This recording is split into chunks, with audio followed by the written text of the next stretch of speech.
자, 여러분. 교통사고 후에 명함을 딱 주고 자리를 떴는데 나중에 경찰에서 뺑소니라고 연락이 온다면 어떨 것 같으세요? 아니, 연락처 남겼으니까 괜찮겠지. 이렇게 생각하기 쉽잖아요. 근데 이게 정말 위험한 착각일 수 있습니다. 우리가 보통 뺑소니라고 부르는 거 법에서는 도주치상이라고 하는데요. 오늘 대체 어디서부터 어디까지가 뺑소니인지 그 기준을 제가 아주 확실하게 정리해 드릴게요. 자, 그럼 이해하기 쉽게 실제 사례를 바탕으로 한 이야기 속으로 한번 들어가 보시죠. 오늘 우리가 알아야 할 핵심 내용이 이 이야기 안에 다 들어 있습니다. 주인공은 바로 A씨입니다. 회식이 끝나고 딱 한 잔 마셨는데 뭐 이런 안이한 생각으로 운전대를 잡은 거죠. 바로 이 첫 번째 잘못된 선택이 모든 일의 시작이었습니다.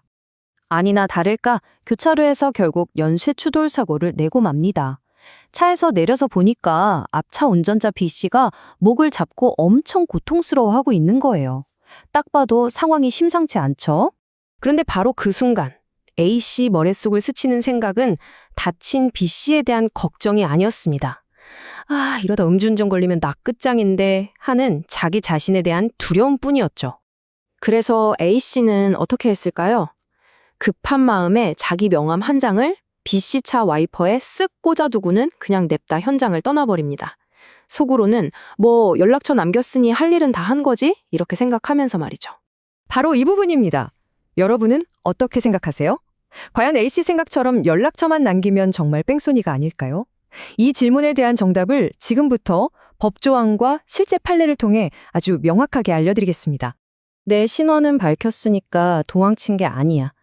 A씨처럼 생각하는 분들 정말 많을 겁니다. 하지만 법이 운전자에게 요구하는 건요, 단순히 신원을 밝히는 것, 그 이상입니다.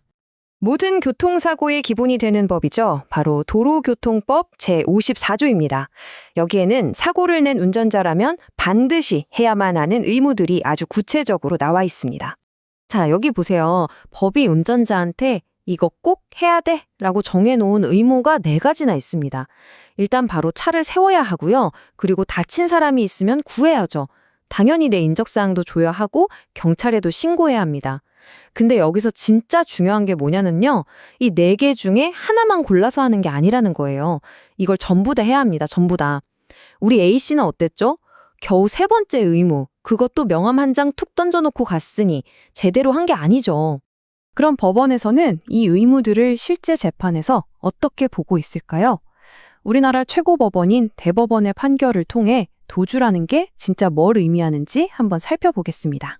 이 2가지 판례의 차이가 정말 중요한데요. 유죄 판결을 보면 알 수 있듯이 운전자 혼자서 이 정도면 괜찮겠지 이렇게 마음대로 판단하는 건 전혀 소용이 없다는 겁니다. 반면에 무죄 판결은 누가 봐도 객관적으로 구호가 전혀 필요 없을 만큼 명백하게 경미한 사고는 예외가 될 수도 있다는 거고요. 하지만 제일 중요한 건 뭐다?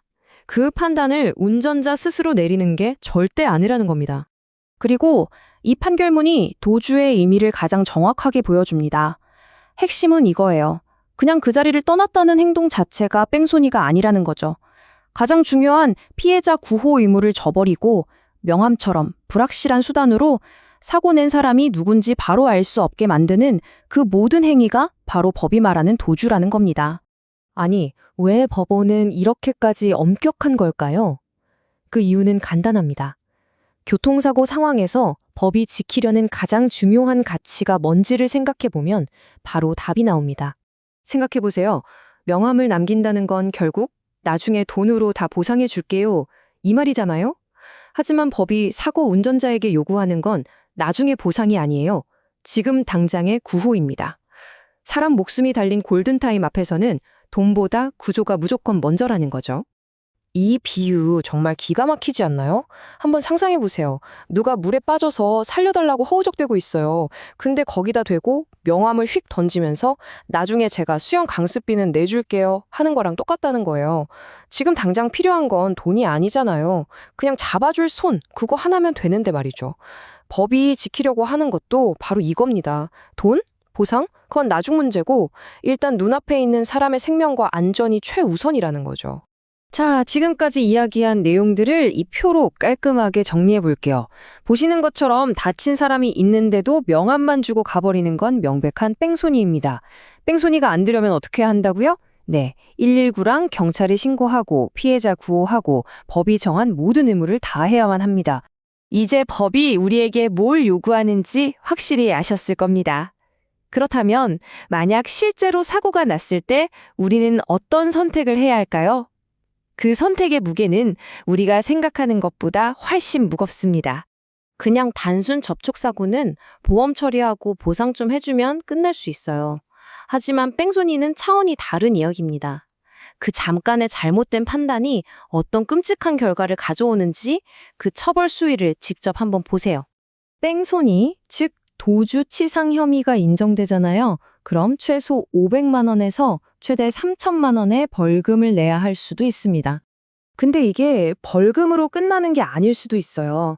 1년 이상의 징역형, 그러니까 인생이 통째로 바뀔 수 있는 정말 무서운 처벌이 기다리고 있다는 뜻입니다. 그러니까 혹시 모를 상황에 대비해서 이 6단계 행동강령은 머릿속에 꼭 저장해 두세요. 즉시 멈춘다, 피해자를 살핀다, 119와 경찰에 신고한다, 정보를 교환한다, 그리고 경찰이 올 때까지 현장을 지킨다. 이 6가지를 다 해야만 법적인 의무를 다하는 겁니다. 아시겠죠? 사고는 정말 누구에게나 일어날 수 있어요. 중요한 건 사고 그 자체가 아니라 사고가 난 수의 행동입니다. 사고 현장에서의 딱 10분, 그 짧은 시간 동안 내는 용기와 책임감 있는 선택이 바로 당신과 피해자, 그리고 그 가족들의 인생 전체를 지킬 수 있습니다. 여러분이라면 어떤 선택을 하시겠습니까?